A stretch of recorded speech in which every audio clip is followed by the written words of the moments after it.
श्रीलक्ष्मी अष्टोत्तरशतनामावली।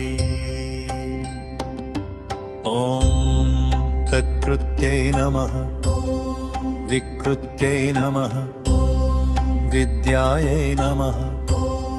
सर्वभूतहितप्रदायै नमः।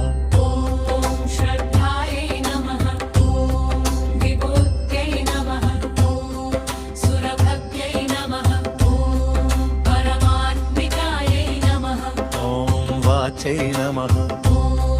पद्मालयायै नमः, ॐ पद्मायै नमः, ॐ शुचये नमः, स्वाहायै नमः, स्वधायै नमः, सुधायै नमः, भृत्यायै नमः, ॐ हिरण्मयै नमः, अक्षम्यै नमः,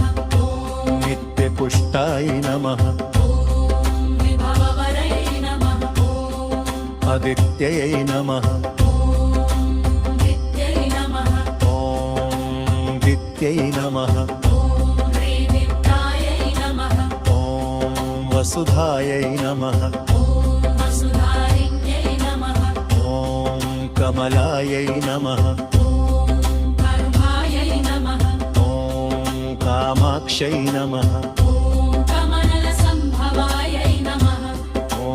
अनुग्रहप्रदायै नमः, पद्यै नमः, अनघायै नमः, हरिवल्लभायै नमः, ॐ वशोकायै नमः, अमृतायै नमः, ॐ दीप्तायै नमः, ओम लोकशोकविनाशिन्यै नमः।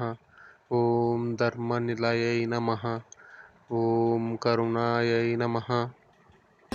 ॐ पद्मप्रियायै नमः, पद्महस्तायै नमः, ॐ पद्माक्षै नमः, पद्मोऽध्यै नमः, ॐ पद्मोद्भवायै नमः, पद्ममुख्यै नमः, ॐ पद्मनाभप्रियायै नमः, रमायै नमः, ॐ पद्ममालाधरायै नमः, वेद्यै नमः, ॐ पिद्मिन्यै नमः, पद्मगन्धिन्यै नमः, ॐ पुण्यगन्धायै नमः, सुप्रसन्नायै नमः, ॐ प्रसादाभिमुख्यै नमः, प्रभायै नमः, ॐ चन्द्रवनरायै नमः, चन्द्रायै नमः, ॐ चन्द्रसहोदर्यै नमः, चतुर्भुजायै नमः, ॐ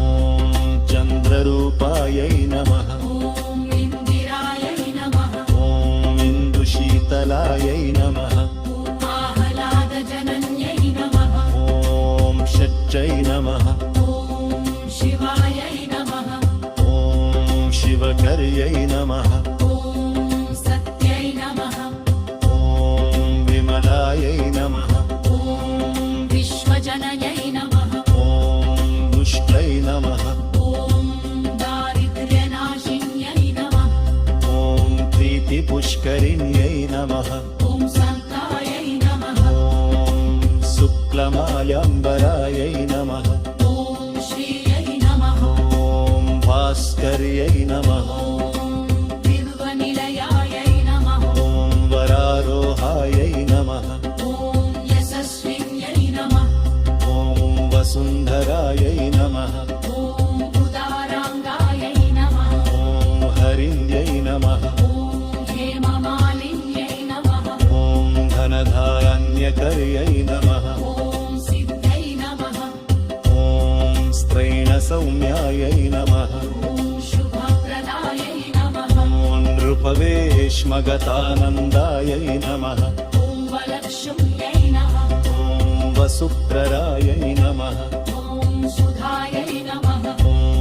सुधायै नमः, हिरण्यकप्रलायै नमः, ॐ समुद्रतनयायै नमः, जयायै नमः, ॐ मङ्गलादीनै नमः, विष्णुवक्षस्थलस्थितायै नमः, ॐ विष्णुपत्न्यै नमः, प्रसन्नाक्षै नमः, ॐ नारायणसमाश्रितायै नमः, ॐ सर्वोपद्रववारिण्यै नमः ॐ नवरत्नायै नमः ॐ महाकायै नमः ॐ ब्रह्मविष्णुशिवात्मिकायै नमः ॐ द्विकालज्ञानसम्पन्नायै नमः ॐ भुवनेश्वरयै नमः ॐ महालक्ष्म्यै नमः